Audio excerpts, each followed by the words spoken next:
We're good. Okay. Yeah, okay. Sts'ailes in my language.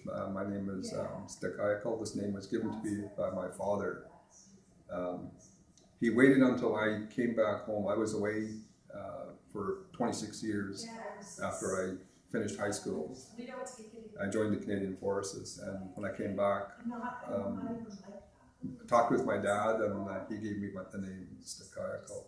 Basically, its literal translation is wolfman. Cool. And he said the intent of the wolf, the lead wolf, is to take care of the family and the tribe or the pack. Mm-hmm.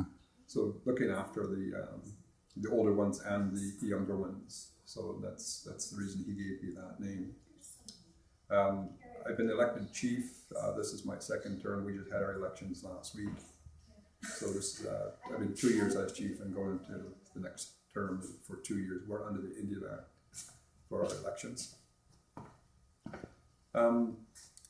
We reclaimed the name of our community from, it was the non-native translation, they called it Sts'ailes, and the original name was Sts'ailes. Sts'ailes, Sts'ailes. So Sts'ailes now is what we are called, and we've had that name changed through the Department of Indian Affairs, or what they call now ANSI. Mm-hmm. We have a on-reserve population, about 575 community members. About 470 are registered with Sts'ailes. There's about 70 that are from other bands, and there's about 20 to 30 that are not status Indians. Our total band membership is about 1,070. On the political side, we have 9 council members and 1 chief. We decided to go with 9 and 1 rather than with the Indian Act, where it's 1 representative for every 100, 1 council rep for every 100 people. We found that getting into 9-10 people is too much to try to be organized, to stay organized, and to work effectively. Too large of a group trying to make decisions. Mm-hmm. Our focus here is for really for child protection. We work with the Ministry of Child and Family Services, or Ministry of Child and Family Development.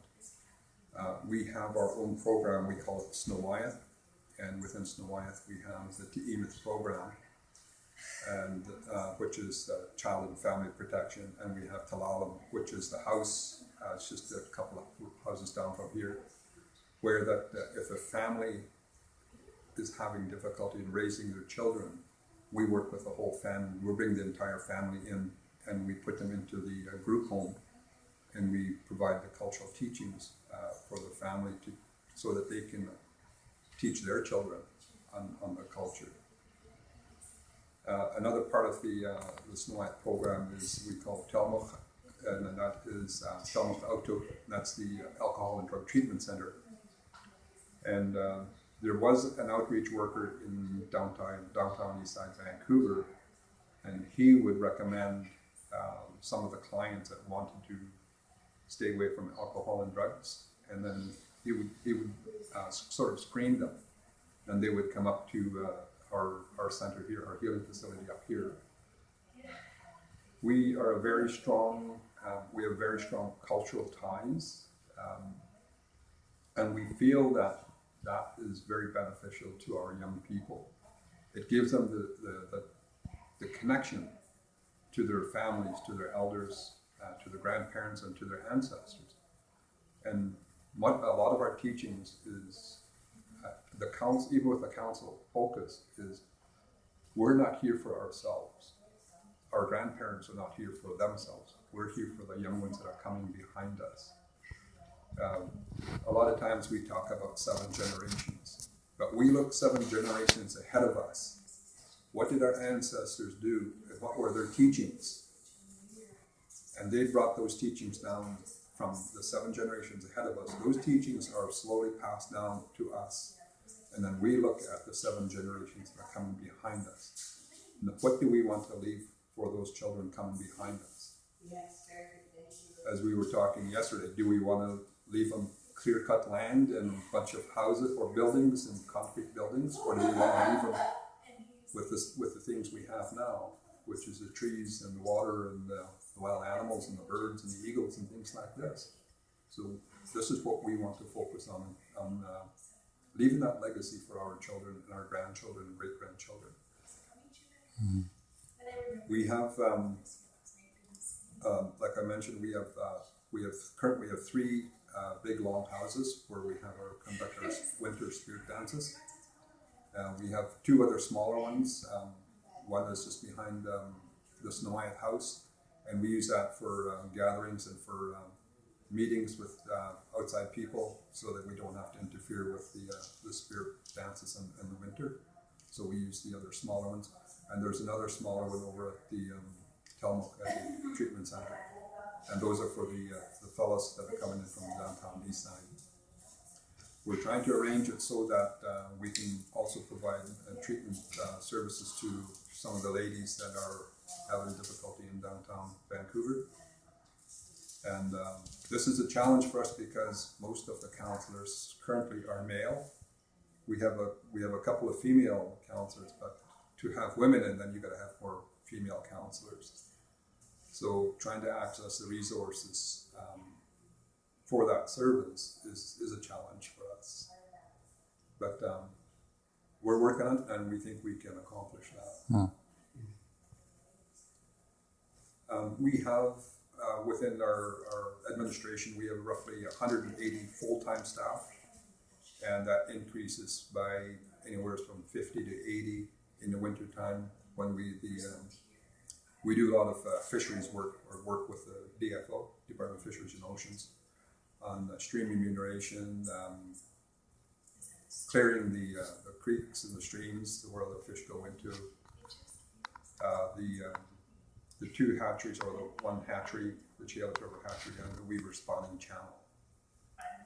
Those are, they usually last about 3 to 4 months of work for some of our community members.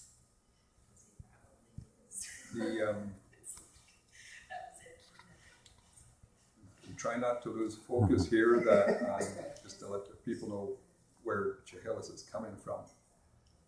We have a community school that's run by the band. It meets provincial Ministry of Education guidelines. All of our teachers are certified, and it goes from kindergarten to grade 12. We teach the Halka'millam language. Starting in preschool, we have what they call a daycare, but our staff don't like calling it a daycare because they say it's the early education center. Mm-hmm. And that's where we start teaching our children the language and the culture, and teaching them how to get along with each other and how to respect each other. So we start at a very young age. They start at the early education center at the age of 6 months. And they're there till they're 3. And then when they get to 3, then we go into the they call it. So and this is where the language is really taught 3 and 4-year-olds. Our challenge is that the parents don't understand the language. So when the child leaves the daycare or the early education center, there's no way for them to practice it at home. Mm-hmm. We're trying to get some of our people to volunteer to provide the teaching the language to the adults, which we think would be a great idea to bring our culture back, or the full culture, which is including the language. I was watching this one movie during the Second World War, and what happened was the Nazis were taking all of the Jews' artifacts and their paintings and artwork and everything. And this fellow, he says, if you destroy their culture, you've destroyed the people. It's as if they have never existed. Mm. And that feeling is the same that we have here, that if we lose our culture, it's as if we've never existed. So we, as First Nations people, we no longer exist. Mm. So this is, it's a hard one to accept, but that's the feeling that we have, that this is what the government is still, their plan is still to do that, to eliminate the First Nations people in Canada. It's It's an act of violence. It seems like an act of violence. Yes. Yeah. Yeah. So it's very difficult to accept that, but we have to, as Chief Dan George says in his movie Little Big Man, we shall persevere. Yeah. Yes. Thank you.